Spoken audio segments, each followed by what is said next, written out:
Alright, so my first nonprofit organization that I will be discussing is the Musicians Without Borders.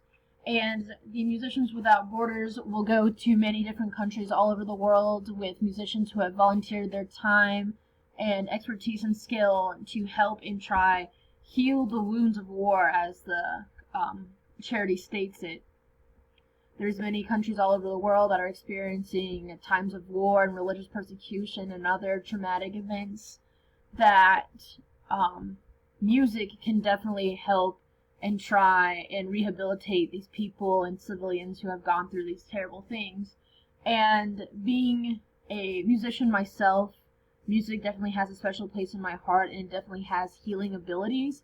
And if you are not a musician, or you do not are that involved with music, or you just don't really get music, you may have a tough time grasping this concept of music creating empathy and building connection, or just providing a neutral space to meet through shared talents and passions, like the charity states. But it's a really great way to try and overcome severe situations, to try and look at it from a different light, and try to rebuild and help people rebuild their lives back again. So they have different ways you can get involved as well. Donating and sharing their website would be one of the most popular ways.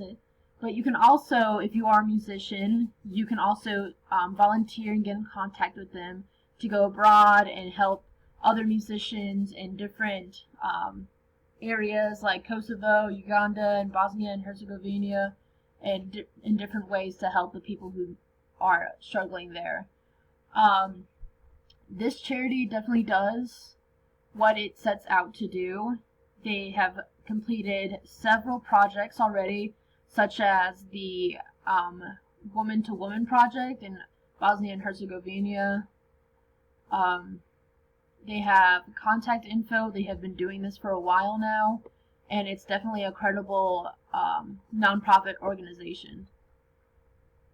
My next one is the True Colors Fund, which was actually co-founded by Cyndi Lauper. You may know her from the 80s. She did that Girls Just Want to Have Fun song.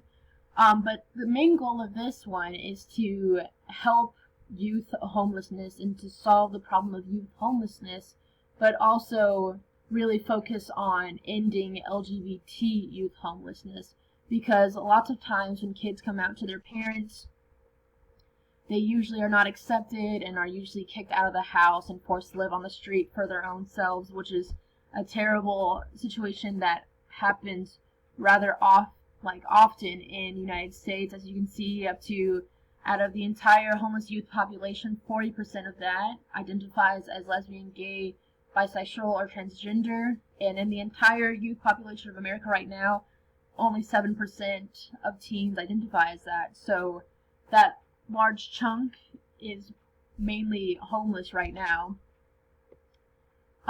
Through training and education, there's different ways that the charity sets out to solve this problem by informing people and by informing different charities that commit time to helping youth homelessness and youth homeless shelters.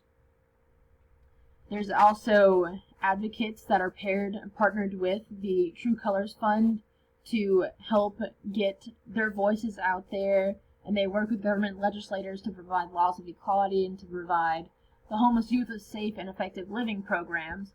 There's also programs where the homeless youth themselves can get involved into government and be informed on information and events that are affecting their lives personally. This is a really, really big issue in America, but you may not see it on the streets every single day. But being an ally of the LGBT community, it's a very heartbreaking problem that we need to solve, that people are just not very accepting of everybody in America just yet. This organization is definitely on the right track to trying to solve and trying to find an end to this very problematic thing.